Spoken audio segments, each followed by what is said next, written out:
A iniciar este conversatorio de lectores a escritores, experiencias significativas, al cual nos acompañan nuestros queridísimos escritores Ángela Becerra desde Barcelona, Reinaldo Espitaleta desde Medellín, Roberta Serjan desde Los Ángeles y Germán Sierra también desde Medellín.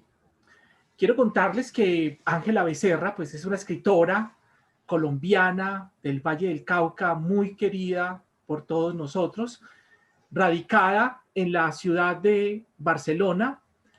Y bueno, desde allí está encerrada, escribiendo y creando historias tan bellas como esta que más adelantico nos podrá contar un poco de ella. Algún día, hoy. Una historia que nos toca mucho a nosotros y muy actual por la situación que se vive en este momento.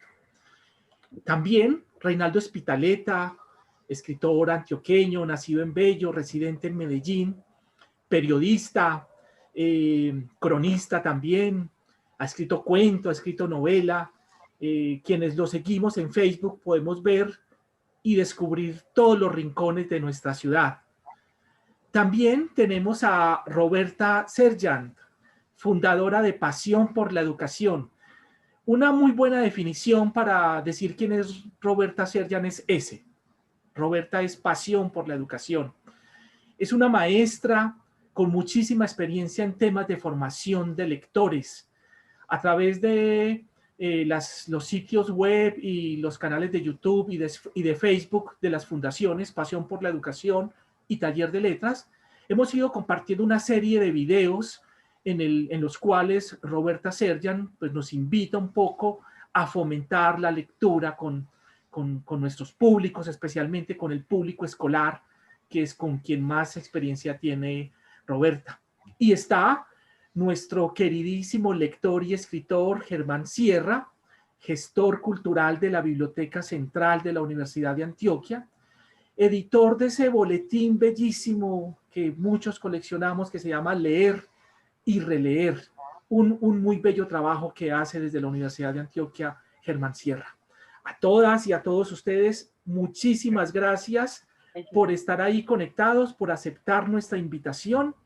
A quienes se han conectado y se siguen conectando en este momento, estoy admitiendo muchas más personas, tenemos 35 personas en sala. A todos los que se han conectado, muchísimas gracias por aceptar nuestra invitación y queremos empezar con una sorpresa que ya nos anticipaba Ángela Becerra. Y hablamos de nuestra invitada especial, un tributo y un homenaje a nuestra artista querida, Teresita Gómez, que nos ha regalado una bella pieza de piano especialmente para nosotros. Los dejo con Teresita, con su regalo y en un momento podremos compartir con ella.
qué regalo. Es que es una belleza. Es que ella es una belleza absoluta. Ahí teníamos a Teresita Gómez con el segundo movimiento andante del concierto italiano de Johann Sebastian Bach. Muchísimas gracias, Teresita, quien está presente en este momento y seguramente nos va a compartir unas palabras. Quiero dejarlos con nuestras moderadoras por la Fundación Pasión por la Educación, Ángela Reed, y por la Fundación Taller de Letras Jordi Sierra y Fabra, Paula Andrea Soto. Para todos los asistentes, muchísimas gracias por estar ahí. Somos 37 personas en este momento en sala. Pueden ir anotando por el chat sus impresiones, sus preguntas para nuestros invitados. Y disfrutemos este bello encuentro. Los dejo con nuestras moderadoras. Ángela, Paula, adelante. Bueno, buenos días. Aquí estamos. Fueron 4 semanas de planearlo y al fin se llegó el momento. Sentimos demasiada alegría por crear este espacio, que teníamos miedo de meternos en esto. Todo el mundo empezó muy ligero, pero nosotras en Pasión por la Educación decíamos esperemos y con la ayuda pues de la fundación, con Juan Pablo lo pudimos hacer. Teresita está aquí y yo quiero empezar con la primera pregunta. Son 3 preguntas sencillas, que son tan sencillas, pero que para educadores y para promotores de lectura y para cualquier persona que le gusta leer o que quiere empezar a leer, son claves estas 3 preguntas. Pero Teresita, quiero que nos comparta la primera pregunta y que ella sea la primera. Ella... Habíamos acordado que al menos esa pregunta nos la iba a compartir, que es la primera pregunta. Empezamos con Teresita y después cada uno va a contestarla. La primera pregunta es, ¿cuál ha sido su historia personal como lector? ¿Y qué significa para usted la lectura? Entonces son 2 en una, son 2 preguntas en una. Teresita, cuéntanos. ¿Me escuchan? Te escuchamos. Bueno, sí, dale. Gracias por esta invitación. Qué bueno ver a Angelita, a Reinaldo, a todos. Me emociona mucho. Yo amo la lectura. A mí la lectura me salvó la vida. 2 cosas me salvaron la vida. La música, por supuesto, la empecé muy niña. Pero esa época para mí, los libros fueron mis amigos. Tuve la suerte de que la biblioteca piloto quedaba junto a Bellas Artes. Entonces yo me nutría de los libros, porque esa época, pues Medellín, en ese barrio donde yo vivía, donde estaba Bellas Artes, era como la highlight.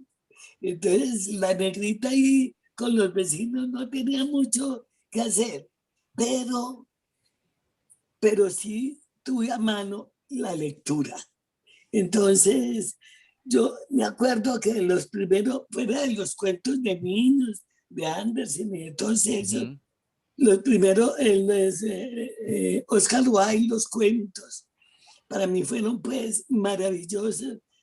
El pescador y su alma, al darme cuenta que la sirenita no tenía pies y que por eso la abandonaron. Eso para mí fue como así, como un descubrimiento de Oscar Wilde. Después Dostoyevsky, bueno, el Superrí casi me mata hasta el día de hoy. Lo sigo sintiendo como esos amigos que me han guiado la vida interior. Y bueno, yo no puedo hablar como, no soy intelectual, pero los libros son mis amigos. Y cuando pienso que me voy a morir, pienso, ay, los libros que me faltan por leer. Bueno, eso les quería comentar. Margarita Yucena, Angelita, le he leído, a ti te leo. Bueno, a Angelita, yo la perseguí en Cali, estaba dando un concierto y yo leyendo el primer libro de ella, me dijeron que iba a tener un conversatorio, no me acuerdo dónde, porque eso hace ya unos añitos. y yo volví a escucharla, para mí era increíble verla personalmente. Yo pensé era muy tímida, yo creo que la saludé algo, pues, pero no más. Estuve en esa. Dios mío, tú no sabes lo que para mí representas, Teresita. Eres, bueno, yo te amo, de verdad. Yo también. Entiendo todo tu camino y entiendo ese encuentro que tuviste con Bach, que se convirtió como un tema mántrico, que es que yo coincido contigo en eso y en una trayectoria que ha sido tan dura, pero que te ha hecho tan única. Para mí es un honor tenerte aquí en este momento y te abrazo con todo mi corazón, ya que no te pude abrazar en ese momento, tú sabes. Pero lo mismo. Y espero poderte ver personalmente y que nos podamos dar ese abrazo. Yo ya estoy vacunada, tú también. Me voy a vacunar la próxima semana, pero yo ya pasé esa cosa fea. O sea, Ay, pero nos vamos a ver. Que Dios bendiga tus manos. mil gracias por invitarme a esto tan hermoso. Gracias, Angelita, gracias a todos. Gracias a ti que nos grabaste esa apertura, porque es algo que en muchos homenajes o en muchas presentaciones se hace un minuto de silencio, pero aquí no fue un minuto de silencio, fue escuchar a Bach, lo escuchamos con el entusiasmo y la pasión que Teresita lo hace por nuestra patria, por la paz y por la salud de nuestra patria. Pero hoy estamos aquí y vamos a hablar de lectura y ese testimonio tuyo muy bello, muy especial y gracias por compartirlo. Maravilloso.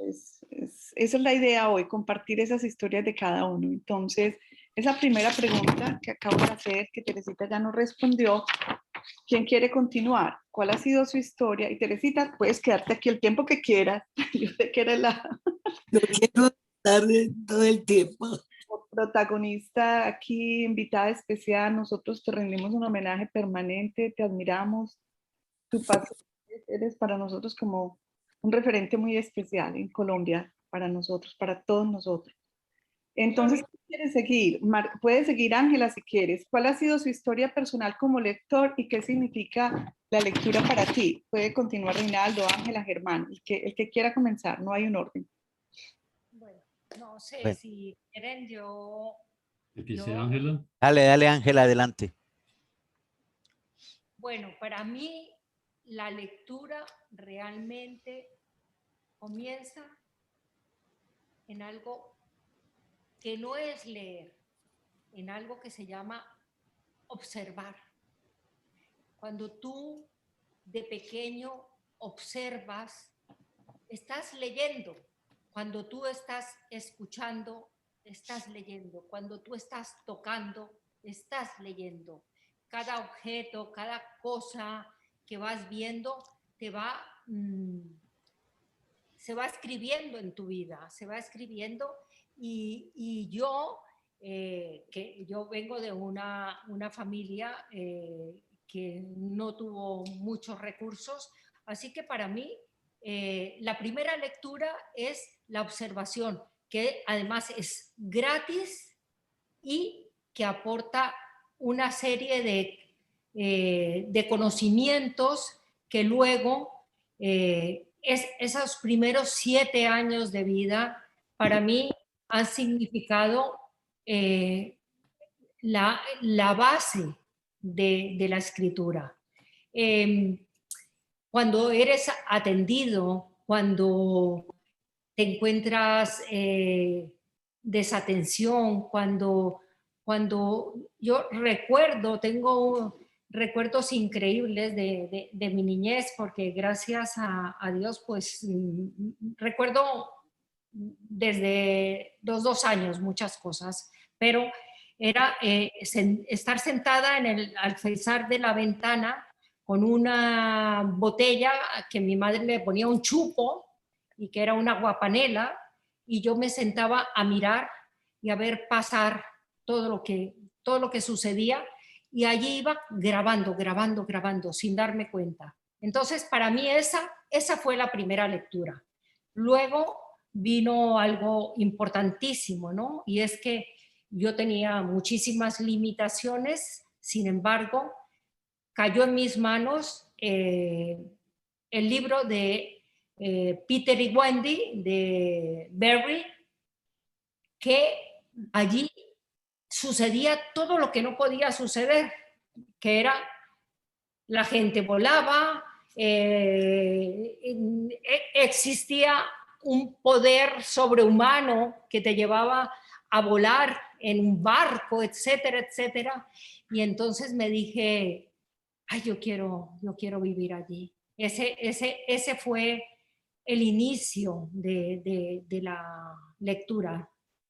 Luego tuve un abuelo que me enseñó a leer y allí arranca el inicio. Para mí, realmente lo más importante es que en esos primeros años el niño pueda experimentar, el niño o la niña pueda experimentar y que lean lo que sea, para que cojan el amor a la palabra escrita. Y después, más adelante, hay tal capacidad en el ser humano en que él mismo va a poder hacer una criba y decir, esto ya no me interesa, esto no me sirve y ahora voy a ir a por más, algo que me dé más, ¿no? Sé que podemos seguir hablando, pero hay que dar espacio a otras personas. Así que... Ángela, gracias. Sí, vamos a tener oportunidades todo este rato. Muchas gracias por compartir tu historia en la que cuentas algunas estrategias, nos adelantas con algunas estrategias que piensas con los niños, empezando desde temprana edad a fomentar el gusto por la lectura. Gracias. ¿Quién quiere continuar? Reinaldo, Germán, adelante. Roberta.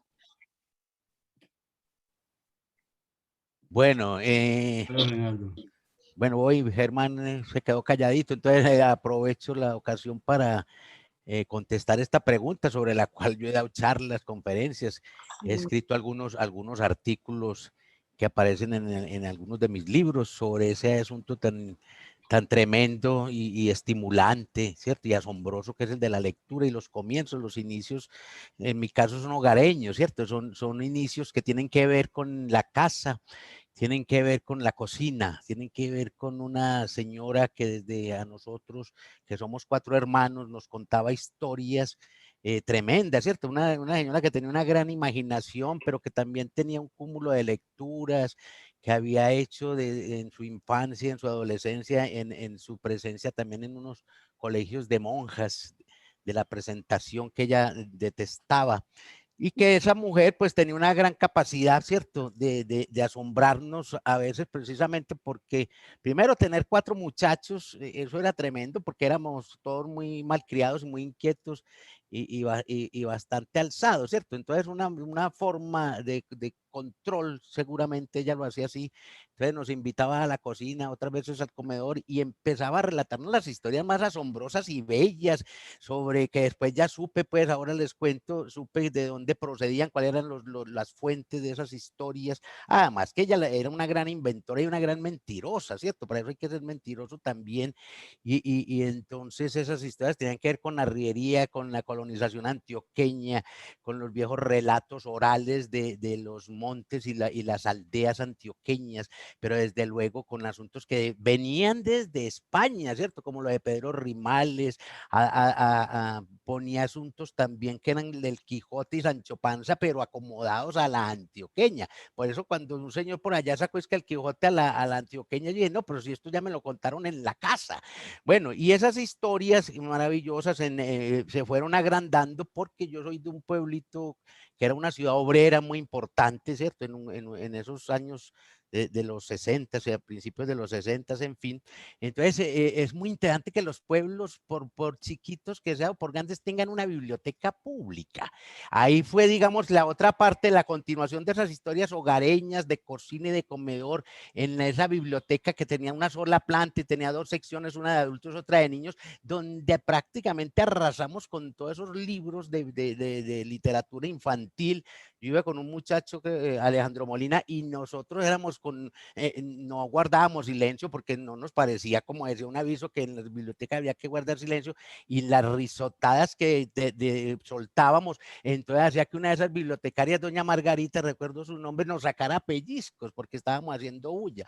El tercer nivel de la lectura en la infancia fue con doña Rosa, ¿cierto? Doña Rosa era una maestra rubia que era como, era como una suerte de sucesora de la señora que nos contaba historias en el comedor y en la cocina, doña Rosa Boder, ¿cierto? Era estadounidense, pero hacía muchos años vivía en Bello, una mujer extraordinaria también por su capacidad de asombrar a los muchachos, ¿cierto? De abrirnos el mundo con los números, con la geografía, con las quebradas, porque ella contaba historias, increíble que eso se haya perdido, las historias del pueblo, las historias de la hidrografía, la orografía, la cosa de la arquitectura, de dónde procede esa iglesia, quién era, por qué se había hecho una cosa a un señor llamado Marco Fidel Suárez, que fue por allá un pésimo presidente colombiano, por otro lado, y un gran gramático, y en fin, y después aparecieron unos, yo creo que es muy interesante la escuela, o las que yo tuve en una escuela pública en Bello, porque había unos profesores extraordinarios, que fueron, como les digo, como la manera de prolongarse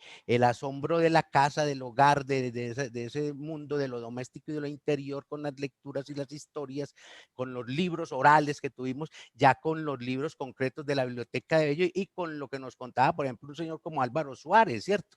Que era un hombre extraordinario por su manera de arrobarnos. Yo conocí, por ejemplo, a Sorín, a un poco de escritores que ya no recuerdo ni quiénes eran, pero sí me acuerdo de Sorín, porque él nos hablaba de Azorín y nos ponía a leer a Azorín y las crónicas de Azorín. Ese fue un contacto maravilloso que después me abrió el mundo, no sé si ya se me está acabando el tiempo, creo, pero me abrió el mundo pues a todo un universo, de la casa, de la cocina, del patio, del solar de esas casas de Bello, pude conocer el mundo a través de las lecturas.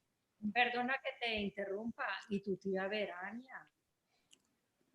No, la tía Verania es otra maravilla, ¿cierto? Pero esa no nos contaba historia, sino que nos invitaba, ¿cierto? A una cosa tremenda que nosotros ya habíamos, por alguna razón, sabíamos quién era Paracelso y quién eran que era la alquimia, y además, por alguna razón, también esas historias de brujas que nos contaba también la señora Rubia en la cocina, pues la tía Verania era otra mujer también que fue fuente maravillosa de un tipo de conocimiento pragmático y seguramente empírico, pero extraordinario, porque también se hablaba de las magias, de la magia negra, de la magia blanca, de los filtros amorosos, de los experimentos tremendos, ¿cierto?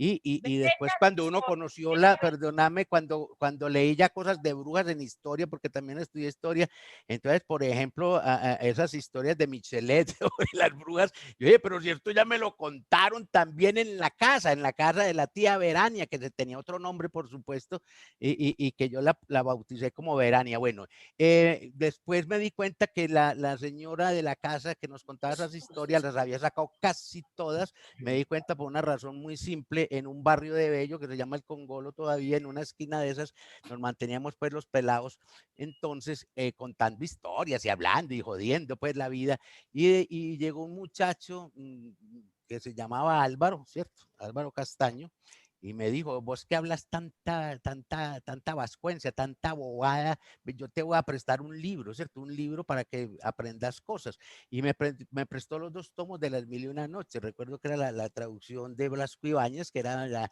más erótica, ¿cierto? Pues supe después, eso no lo sabía en ese momento. Me prestó, me los llevé a casa y en 2 o 3 días los agoté y dije, pero esta vaina también me la habían contado, es que yo no sabía que tenía en casa una cherezada. Entonces eso es muy importante, tener en casa una cherezada, alguien que le cuente historias. Ese es un mundo maravilloso que después uno se dará cuenta de todo el valor, de toda la profundidad, ¿cierto?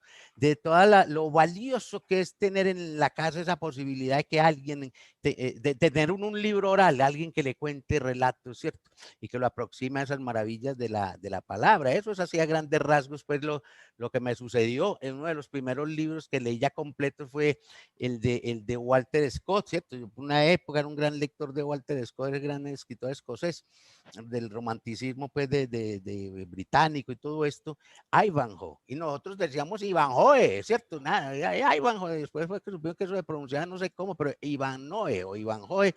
Y muy lindo porque nos interesamos por las cruzadas, pues no sabíamos quién era Ricardo Gaón de León, aprendimos algo de ese señor, de los sajones, de los normandos, de los templarios, porque ahí también está en esa novela todo eso metido. Es una maravilla, esas primeras lecturas yo creo que son como la gran fuente, ¿cierto? Que te van a llevar después a ser alguien que va a estar interesado por todo. Yo digo, a mí me interesan los edificios, la calle, lo doméstico, pero también el afuera, por ese mundo que tuve en la infancia y parte en la adolescencia, en el hogar y en el barrio. Gracias, Reinaldo. Reinaldo, por eso yo sé que cada uno de ustedes podríamos tener una hora completa con cada uno por todas las experiencias y las historias bonitas para contar. Y yo he escuchado esa historia, me parecía muy, muy bella porque decía, hacía un desayuno y mi mamá nos entretenía con cuentos antes de despacharnos para la escuela. Lo último no habíamos, ni que habíamos, desayunábamos con historias. Parece bellísima tu historia y me parece bellísimo lo del libro oral, la palabra libro oral, escucharlo así. ¿Ves? Cuando nosotros hacemos trabajo con mamás en promoción de lectura, les decimos que tienen que ser como unas loras, los niños pequeños de 1 o 2 años, como unas loras, también para el desarrollo del lenguaje. Bueno, Germán, Roberta, ¿alguno de ustedes dos quiere continuar? Sí, Roberta. Roberta, adelante. Buenos días. Es difícil seguir esto, pero yo estuve pensando en una palabra que ha dicho que nunca he discutido ni con Ángela ni con Chris, era cómo estaba en mi casa cuando yo crecí. Mi papá no era un hombre muy bien educado, no ha terminado ninguna escuela por dificultades de salud y necesitaba trabajar. Mi mamá ha estudiado un poco más, pero en mi casa hemos tenido solamente National Geographic, que era un periódico, y cada día leyendo un periódico de Los Angeles Times y un grupo de libros de enciclopedia. Y esto era todo que he tenido en mi casa. Pues esto era lo que yo he leído. Y un refugio para nosotros, yo y mi hermano, era la biblioteca. Pero allá yo seguía tomando y recibiendo libros que trataban de cosas muy prácticas. Libros que no eran ficción usualmente, o de profesiones, algo como estaba en mi casa. El opuesto era mi hermano, David, que ha leído Dostoyevsky en la edad de 8 años, 9. Y esto empezaba a ser un problema entre él y entre mi papá, que él era demasiado educado y demasiado interesado en lectura. Y yo quiero decir a ustedes que no cada niño es el mismo, aunque está en la misma casa. Y por eso mi hermano ha seguido a ser profesor de inglés y jornalista, como se dice, periodista, escribiendo para, y ha escrito unos libros también. Y yo siguiendo en otra dirección, enseñando, y no encontré mi amor de lectura hasta que llegué a poesía. Un poco extraño de ir de libros que no eran ficción a poesía, que es totalmente diferente, pero tenía mucho interés para mí. Y por eso yo quiero representar a los niños que no están leyendo ficción, pero tienen interés en lectura. Y solamente quería leer unas palabras de la mujer Michelle Obama, nuestra primera dama, antes. A través de la lectura y escritura de la poesía, los jóvenes aprenden a ser creativos, pensar críticamente y ampliar sus horizontes. Y esas lecciones se quedarán con ellos para el resto de su vida. Y esto era lo que yo he usado para 30 años, enseñando cómo escribir usando lectura, poesía, arte, música, juntos. Esto era el principio y cómo he seguido con lectura. Gracias. Gracias, Roberta. Gracias. He sido testigo de esa práctica de promover la lectura a través de la poesía y ha sido una cosa realmente muy única, muy especial, que tiene el sello de Roberta. Bueno, gracias, Roberta. Germán, cuéntanos. Muchas gracias, Ángela, y muchas gracias por la invitación. Yo quiero comenzar leyéndoles una página que escribí hace poco para otro encuentro muy similar a este, que se llama Los libros y la lectura. Y dice así, dice, la lectura y los libros deberían ser, cómo no, un invaluable patrimonio de la humanidad. No que sin ellos el ser humano no pueda andar por el mundo, pero con ellos la vida de los hombres y las mujeres es mucho más divertida, más provechosa, más audaz. No en vano, el ser humano hace muchísimos años inventó el alfabeto como una manera de aprender a unir las letras y con ello obtener el milagro de la lectura. Primero, sobre tabletas. El mundo es un animal que se muerde la cola. Luego, sobre papiros y después sobre libros, tal como los conocemos hoy, para tocar y oler, y virtuales, para cargar cómodamente y recorrer en una pantalla. Y también hace muchísimos años, el ser humano inventó la manera de almacenar organizadamente los libros que se han acumulado, que se iban acumulando, que se iban escribiendo paulatinamente por científicos, por historiadores, por músicos, por poetas, por gobernantes. Y dio con las bibliotecas que albergaban todos estos libros, que estaban, por lo tanto, al servicio de los lectores, de quienes solo necesitaban saberlos abordar, leerlos, entenderlos, disfrutarlos. Nunca ese lector salía igual, nunca el lector sale igual.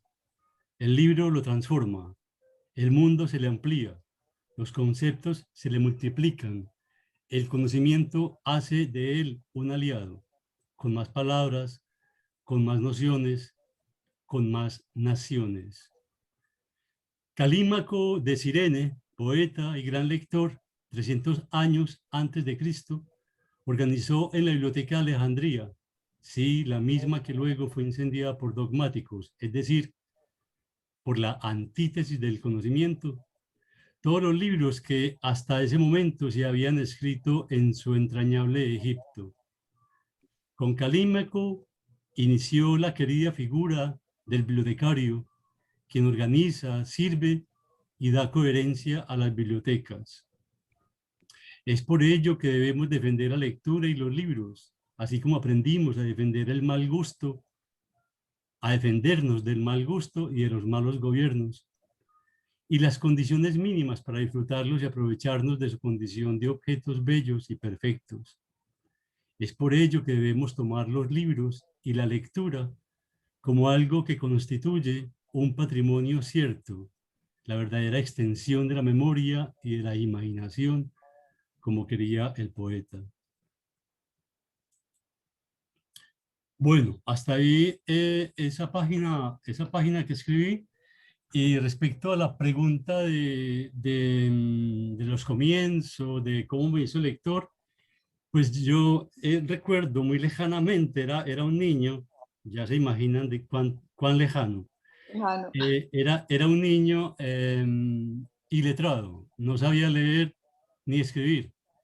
Y fue después de una lluvia intensa que cayó, que yo salí a la calle, a la acera de mi casa, y encontré una hoja escolar escrita con lapicero, con la tinta corrida. Y yo quise ardientemente saber qué decía ahí. Esa fue para mí una imagen muy premonitoria de lo que luego iba a ser como lector. Como bien decía Ángela y Reinaldo, los profesores son muy importantes y es muy importante el ejemplo.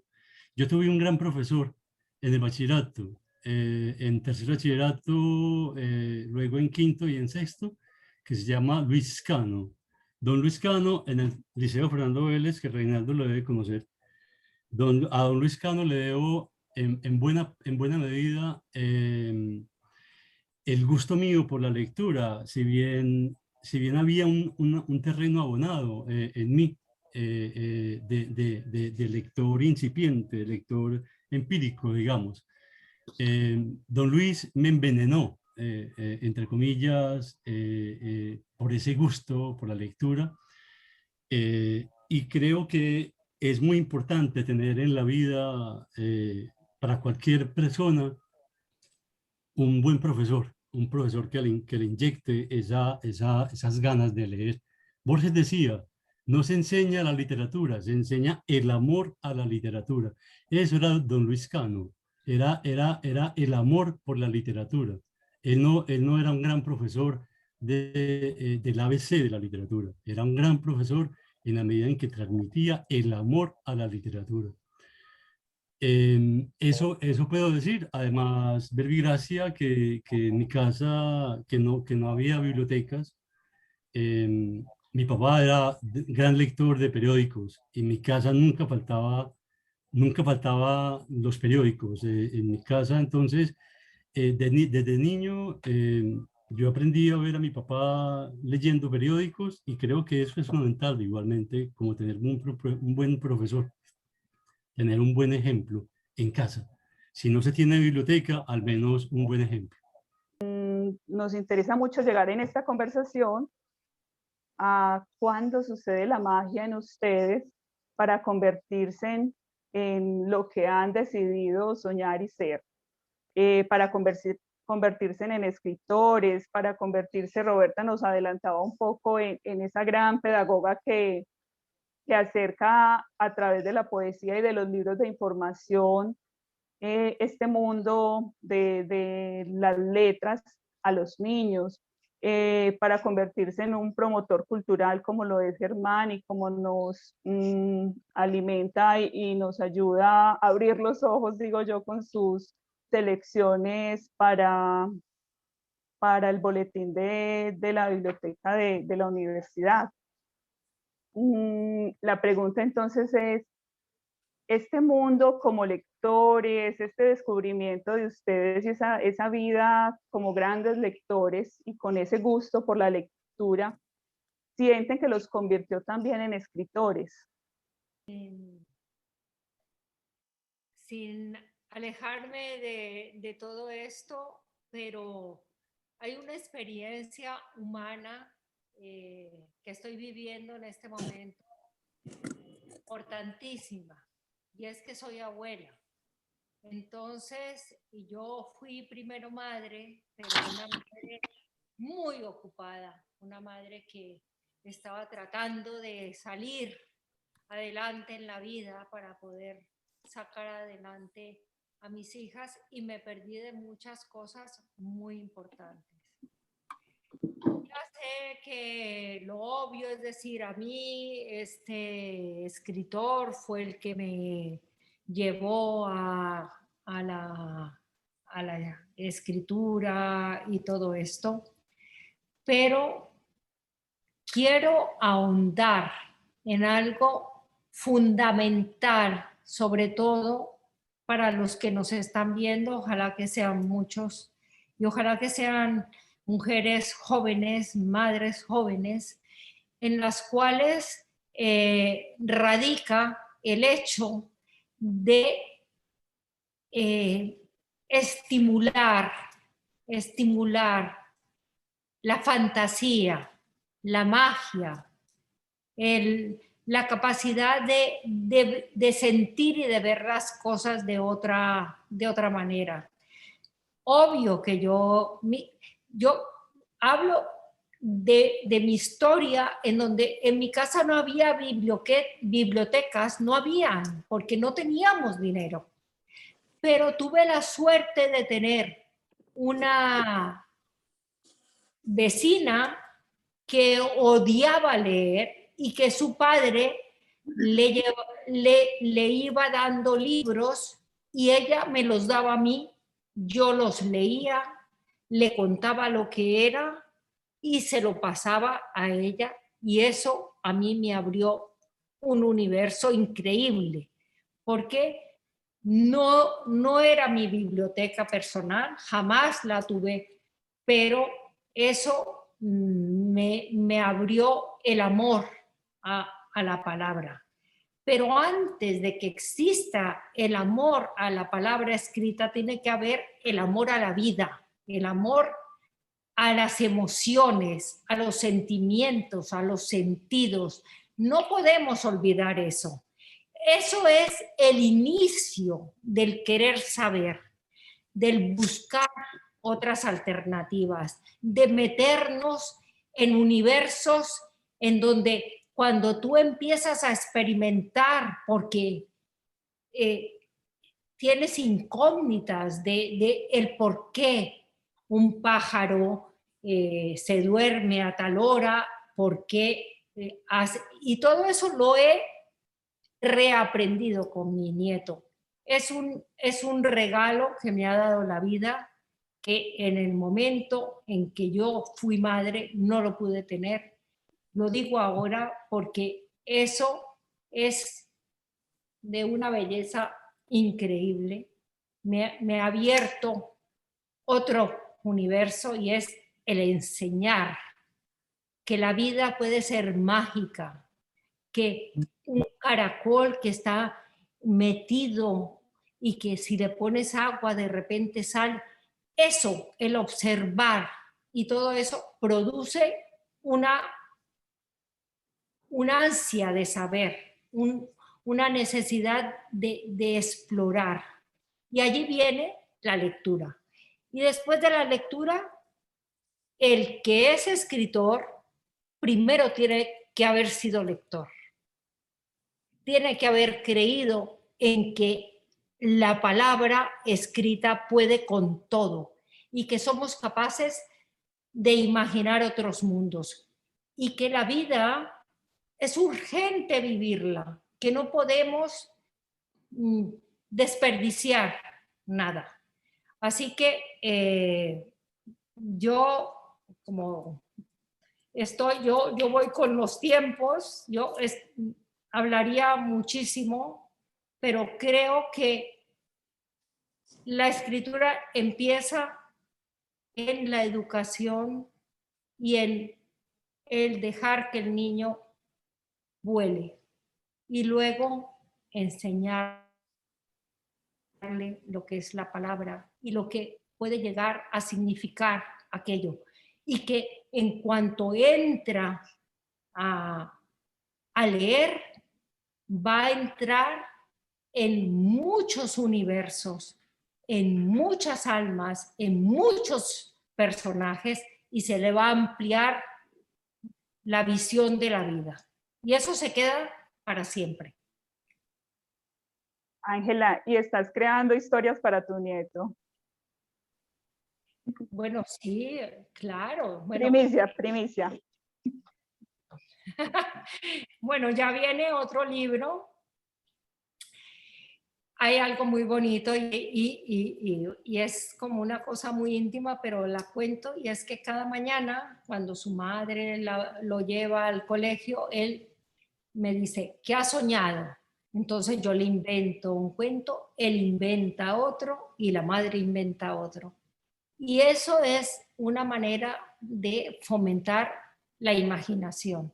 La imaginación nos salva de la vida. Es el camino que nos lleva a creer que la vida puede ser mucho más de lo que es. Para mí ha sido fundamental la imaginación. Muchas gracias. Bueno, ¿quién se anima a compartirnos esa génesis también como escritor? Sí, O porque como maestro, Roberta, por ejemplo.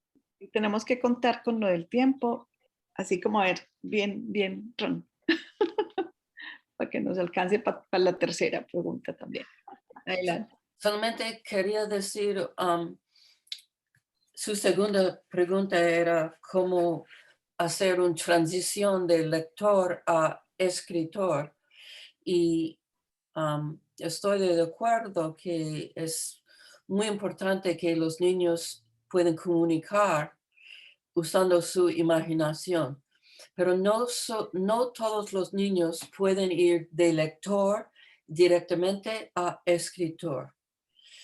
Para la mayoría de niños es posible, si son niños verbales, dicen, Chris, se pueden ir leyendo y después escribiendo.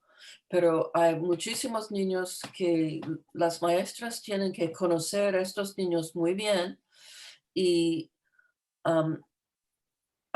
averiguar cuáles son sus intereses y su cultura, y tienen que llegar a un punto donde está en el medio, que ellos pueden hacer un poco de arte y después escribir lo que tienen en su cabeza usando su habilidad de comunicar con arte, o expresar oralmente lo que están pensando, usando un tipo de agrapar para que ellos hablan y después escriban.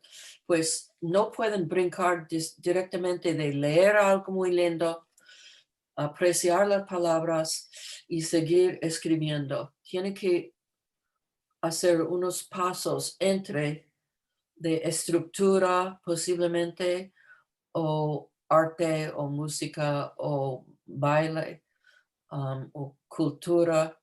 Un niño negro aquí, de color negro, en mi clase, era muy interesado en Langston Hughes, por ejemplo. Y este libro era el punto de brincar a ser un lector fantástico y escritor fantástico. Y ahora es un profesor de estudios de su cultura.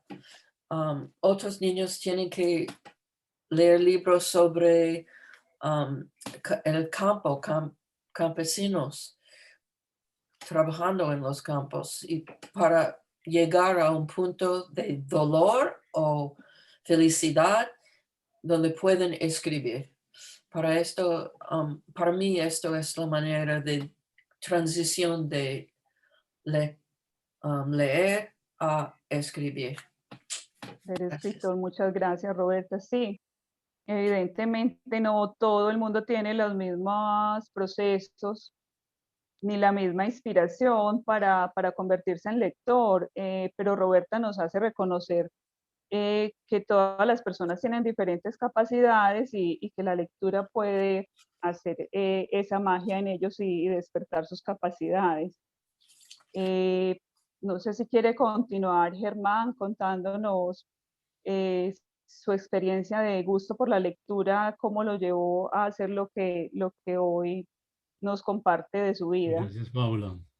Yo quiero, permítanme nuevamente citar una frase de Fernando González nuevamente, el gran escritor antioqueño de otra parte de Vigado, que dicen que se debe leer para buscar la verdad. Si es para eso, se debe leer para perder el tiempo.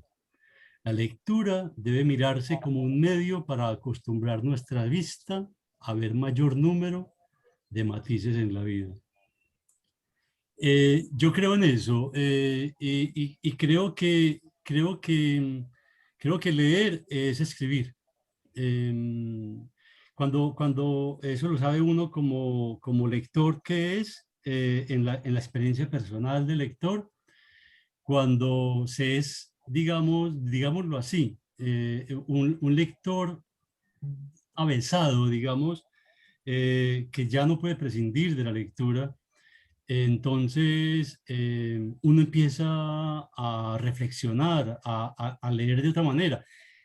Si hay 50 muchachos a los que se les pregunta por qué entendieron un cuento de Tomás Carrasquilla, hay 50 versiones distintas.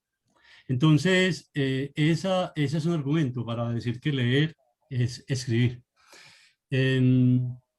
Yo creo igualmente que el escritor debe ser primero un gran lector. Solamente entendiendo eso, se puede concebir a un escritor. Creo que la lectura es una práctica, además exhausta por sí misma, y creo que en ella, en esa práctica de la lectura, hay un lector potencial, hay un escritor potencial. Muchas Dejo ahí para gracias, que Germán. siga Reinaldo. Sí, muchas gracias. Bueno, Reinaldo, que además nos está deleitando en sus redes con las fotografías de la ciudad, que aprovechó las cuarentenas por ahí para tomar la ciudad desierta con unas fotos muy bonitas. No sé si nos está escuchando, Reinaldo. Sí, sí, te escucho. Ay, bueno. Bueno, muy bien. Entonces, a ver, eso del asunto de leer, pues no se lee para ser escritor, ¿cierto? Sino que algunos, pues que en su infancia y adolescencia tuvieron ese gran contacto con las maravillas de los libros, las historias, los escritos, todo este asunto, pues se vuelven escritores, pero leer es un acto esencialmente, pues para cultivar la inteligencia, para tener más imaginación, ¿cierto? Para tener, digamos, una conexión invaluable y asombrosa con el pasado, como decía Quevedo, ¿cierto? Es que en los libros uno está dialogando y conociendo un poco a gente que ya se murió, y esa gente que ya se murió pues dejó un legado, dejó unas huellas, dejó una suerte de testamento para las generaciones siguientes, y esa es la importancia de los libros, ¿cierto? Que los libros nos hacen como a veces desvariar seguramente y delirar, pero también nos aterrizan en el mundo de la realidad para hacerle frente de otras maneras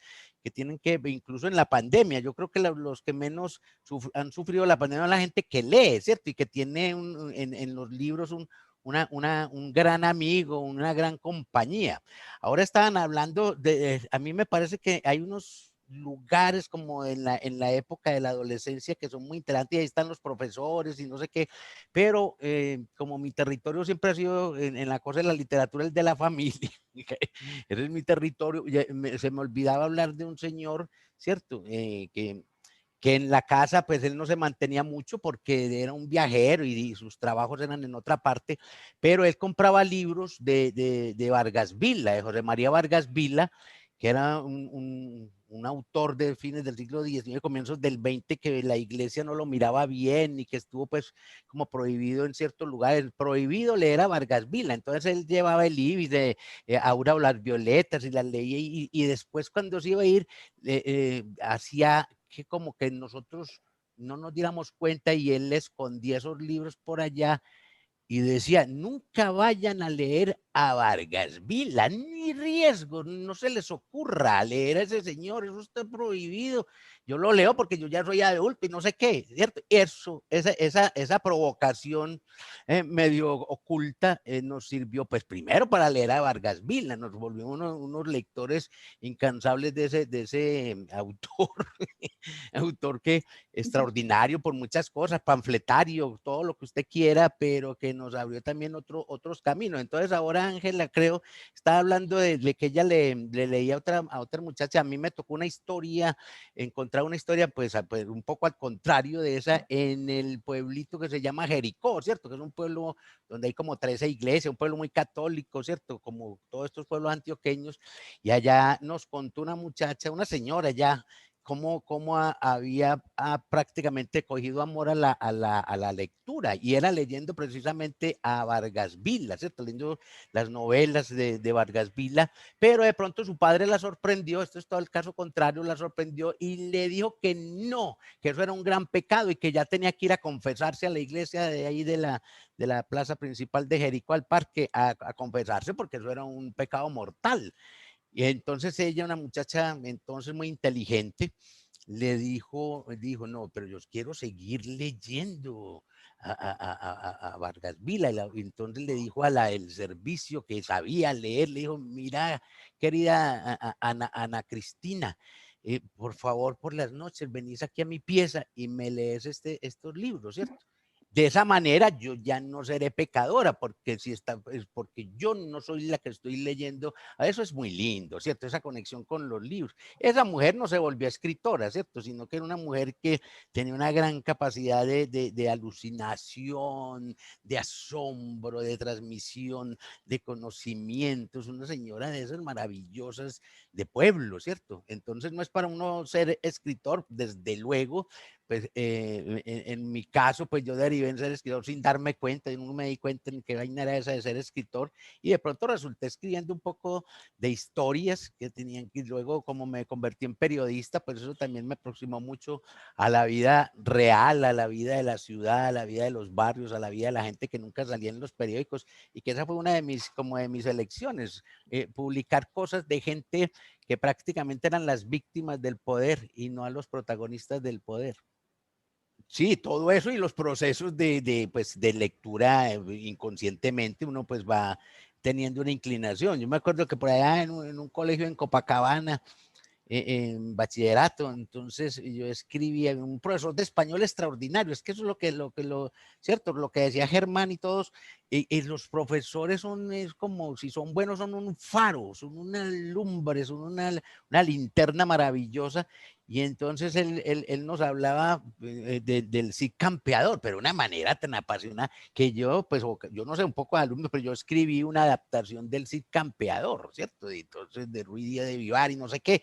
Y eso, me acuerdo que eso fue como mi primera obra, entre comillas, aparte de los poemas que le hacía uno a las muchachas, ¿cierto? Como decía un Gregorio Gutiérrez González, todos cantamos a la edad primera, hacíamos un poco de bobada en los cuadernos de tareas que los llenábamos con versos, porque en la casa, mire que es la importancia de la casa, en la casa nos hicieron cogerle amor, por ejemplo, a las rimas y leyendas de Gustavo Adolfo Bécquer. Eso era una maravilla, ¿cierto?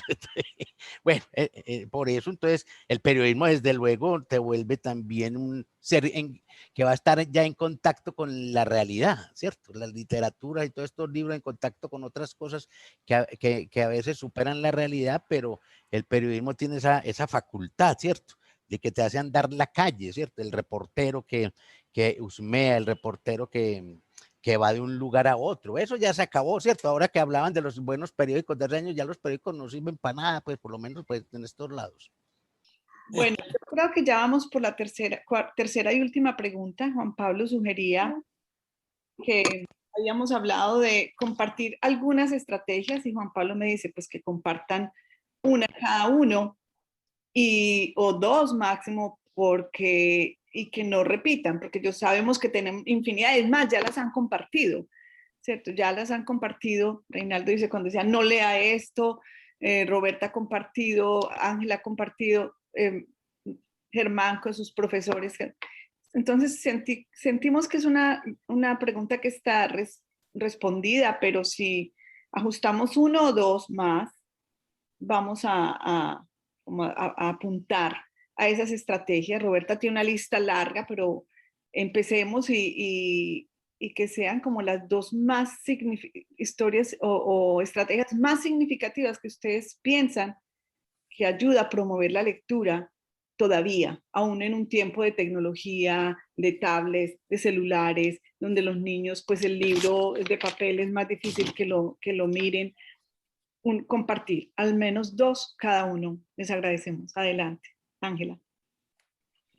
Bueno, para mí es complicado decir 2, porque para mí ha sido muy, muy importante el tema de los rusos, los japoneses, que para mí han configurado mi historia, y luego los sudamericanos. Para mí hay un tema importantísimo que es los japoneses.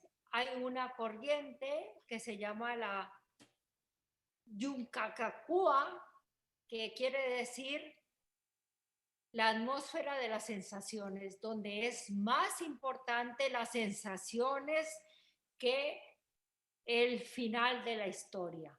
Y eso es de una belleza increíble, porque te lleva a entender las atmósferas, las sensaciones. Ese es un tema. Como vamos así rápido, no hablo más de eso. Los rusos son sentimientos, es meterte dentro, y cómo habla el ser humano dentro de sí, como Dostoyevsky, Chekhov, bueno, todos ellos que configuran lo que son las emociones. Si nadie hablara y solo se dijera lo que sienten por dentro, esos son los rusos. Y luego están los sudamericanos, está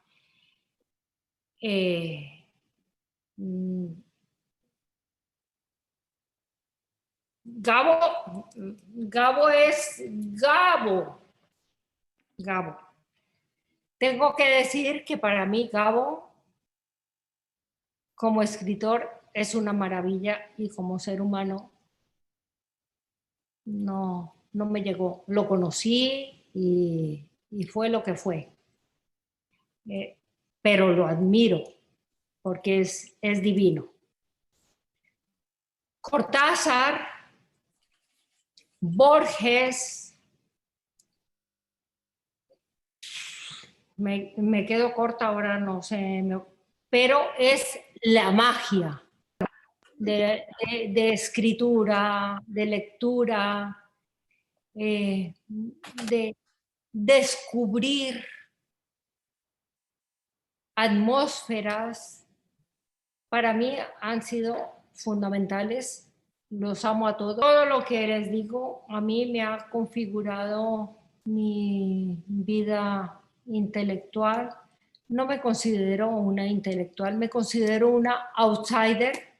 Quiero decirles que he sido, y en eso me identifico muchísimo con Teresita, porque no he podido encajar en ninguna parte, pero encajo conmigo.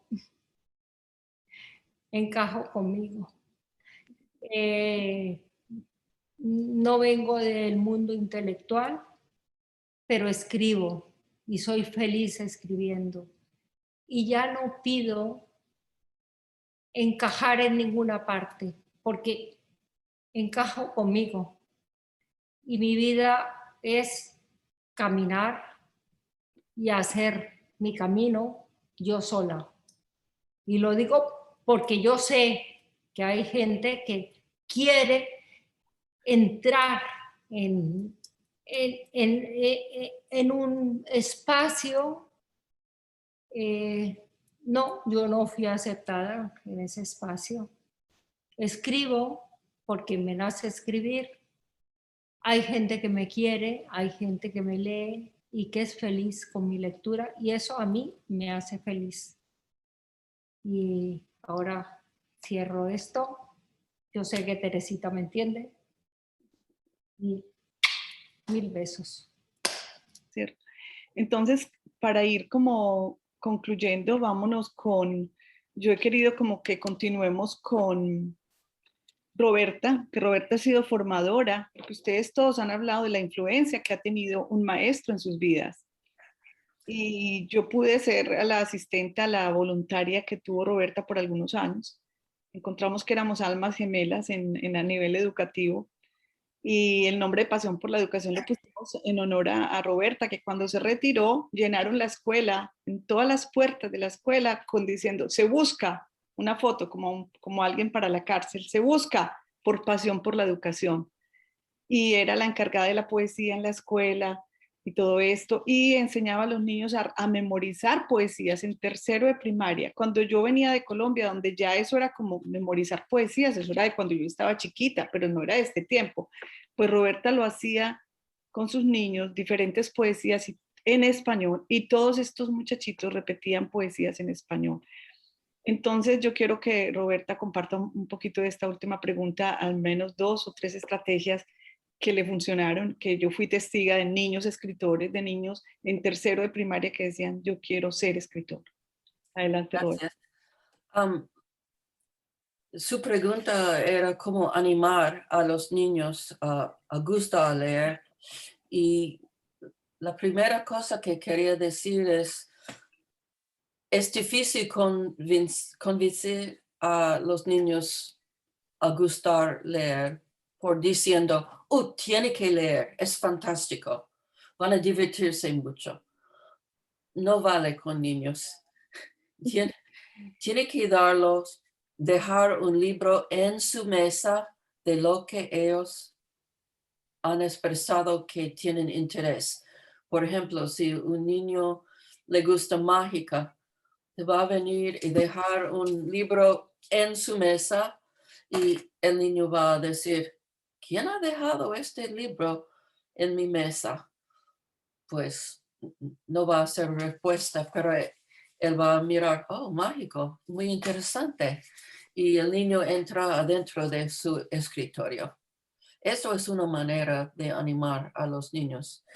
También cuando las maestras vienen a su biblioteca de su escuela, unas maestras piensan que esto es tiempo de vacación para la maestra, que la persona encargada de la biblioteca va a ayudar a los niños a encontrar libros. Pero yo he pensado opuesto. Eso es el tiempo más importante para las maestras, que ellos van a tener interacción con sus niños, mirando no a los niños que van directamente a buscar un libro, pero interacción con los niños que no saben cuál libro o cómo encontrar un libro o algo como esto. Pues es muy importante para ellos que hacer interacción.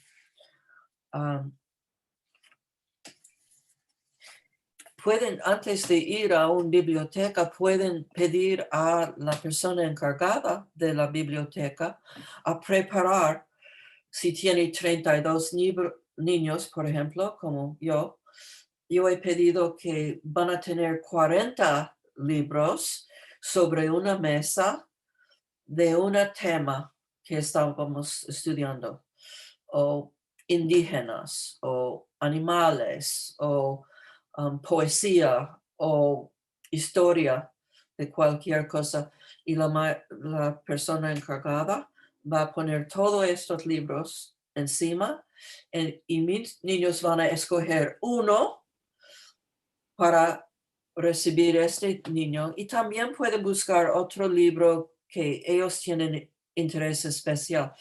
Pero la mayoría de niños, todos van a tener uno que trata del mismo tema, y esto vamos a discutir en la clase.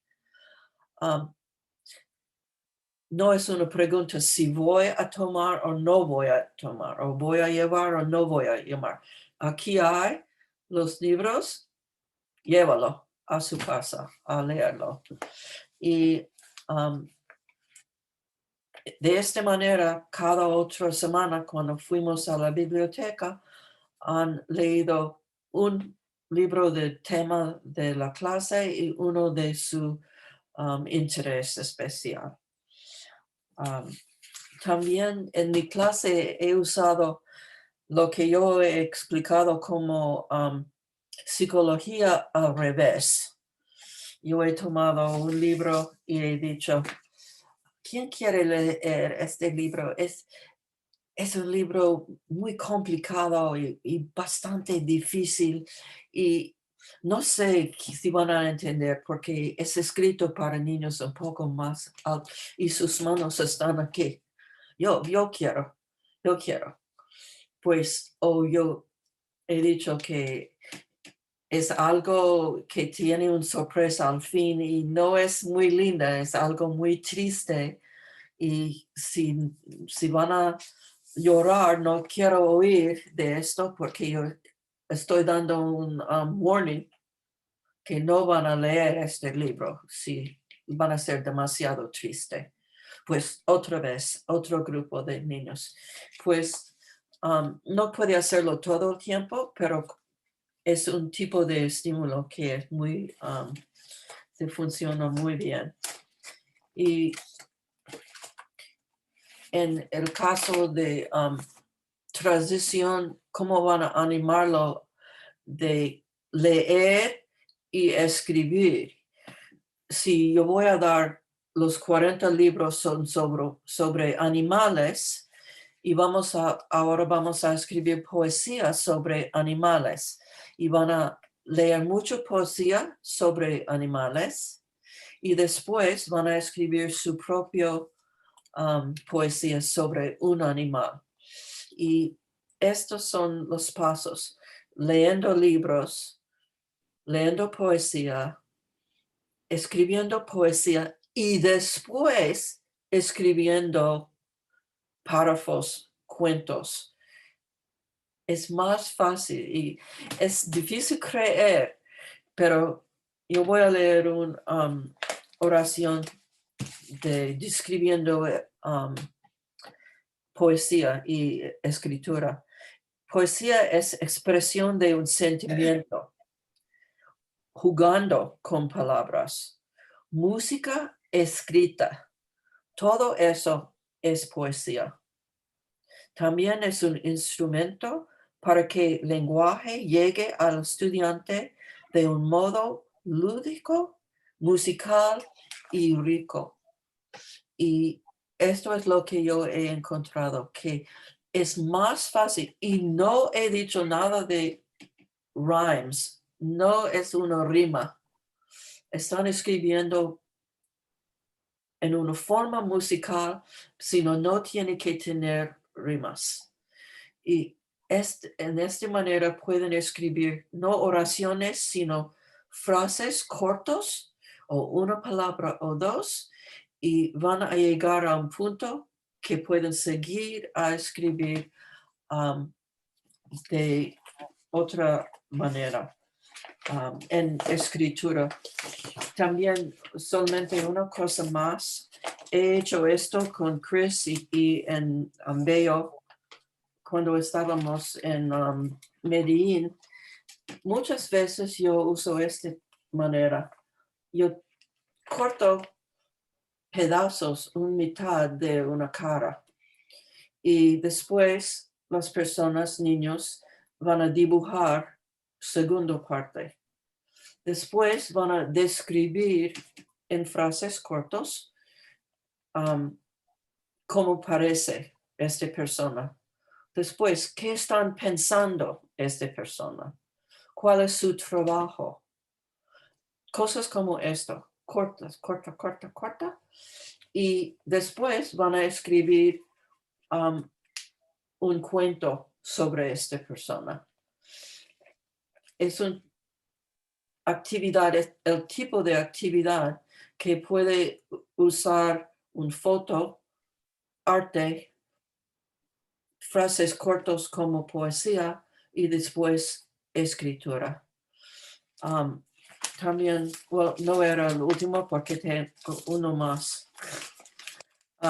Yo uso fotos muchas veces como fotos de manos, cualquier tipo de mano, y yo doy a los niños una frase como ser mano en el juego, manos a la obra, dame su mano, manos arriba, cosas como esto. Y pueden trabajar en grupos escribiendo, usando esta oración o frase o palabra en su poesía o escritura o usando arte, comunicar. Y van a ver que es increíble el nivel que llegan los niños usando juegos o trucos como esto de las maestras. Ojalá que entiendan. Gracias. Gracias, Roberta. Gracias por compartir esas estrategias. Son muchas. Hemos ido 2 veces a Colombia, los hemos compartido con maestros y lo seguiremos haciendo. ¿Quién nos falta para ir terminando? Como les dijimos, 1 o 2 estrategias y para ir cerrando nuestra actividad de hoy con mucha alegría y agradecimiento. Reinaldo. Bueno, sí, pero es que lo que estoy impresionado con lo de Roberta, tan linda la exposición en torno pues a esas estrategias maravillosas. Pues yo no tengo estrategias con niños, ¿cierto? Pero me parece que contar historias siempre será un asunto fundamental para los niños. Leer poesía que tenga rima, ¿cierto?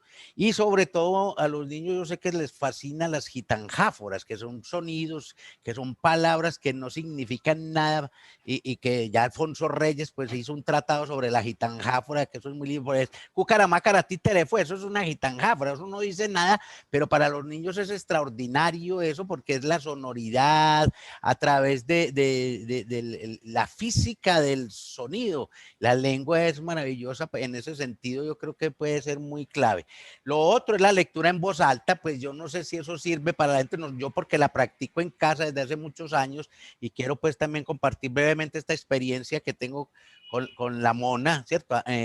Desde hace unos 18 años tal vez venimos leyendo en voz alta, pues hemos leído la gran literatura, ¿cierto? Desde el Quijote hasta Los Miserables, desde Bomarzo hasta, por ejemplo, el hombrecillo de los gansos, leímos La montaña mágica, ¿cierto? Que eso debe ser complicado, pero es una maravilla leer eso en voz alta, pues nos demoramos 3 meses o 4, y también en la cocina, eso es una experiencia única, muy linda la cosa, pues de uno se va enamorando de esos personajes, de los debates de los personajes de Septembrina y de Nafta, por supuesto, pues de Castor, y cómo termina ese libro con el estallido, con el trueno de la Primera Guerra Mundial. Uy, eso es bellísimo, porque es la conexión con otros mundos, con la historia, con los cuentos, con las narrativas.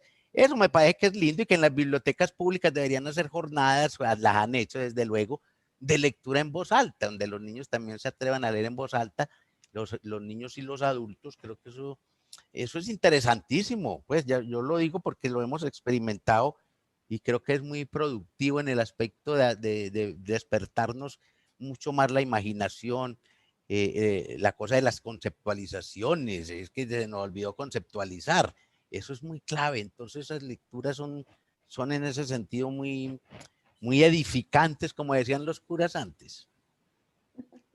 Gracias, Reinaldo. Bueno, bueno, yo tengo que decir algo que realmente considero importante, y es que se habla mucho de el leer, el aprender a leer, el aprender a escribir y todo eso, y se nos olvida algo muy importante, y es que cada ser humano hace parte de su vida y que esa vida es la radiografía de su mundo.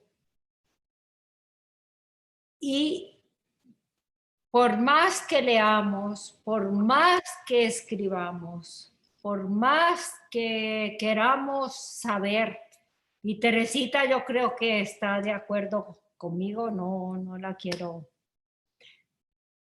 no quiero que haga parte de esto, pero yo he vivido una vida difícil.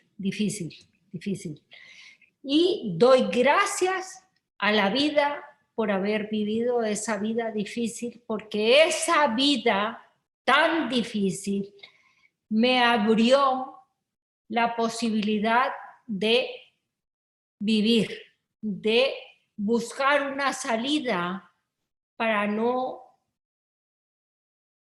hundirme.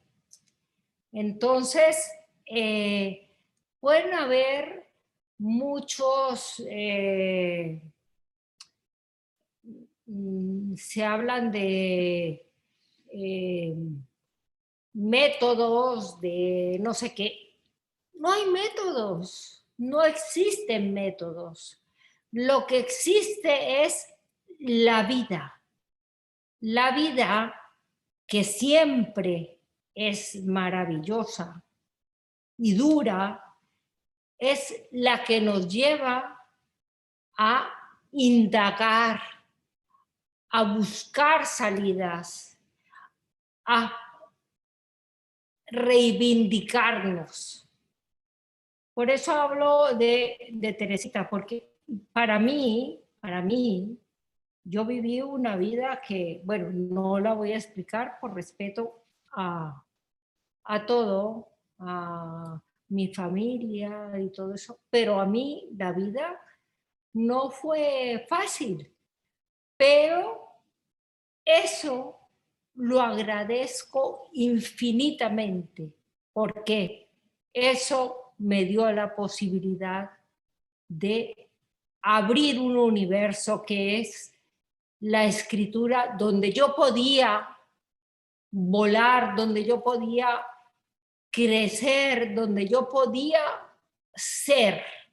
Y eso a mí me salvó. Es lo único que tengo que decir. Y yo creo que en eso, con Teresita, estamos de acuerdo totalmente. Es decir, agradezco a la vida todo lo que me ha traído. Todo lo que dije para mí es lo malo, lo terrible, todo, que yo no lo voy a explicar, pero a mí me salvó, a ti te salvó, me salvó piano, y a mí me salvó la escritura. Y es una belleza, la escritura y la lectura para salvar el mundo. Quedémonos con eso. Demasiado bonito tu mensaje, Ángela, demasiado profundo tu mensaje.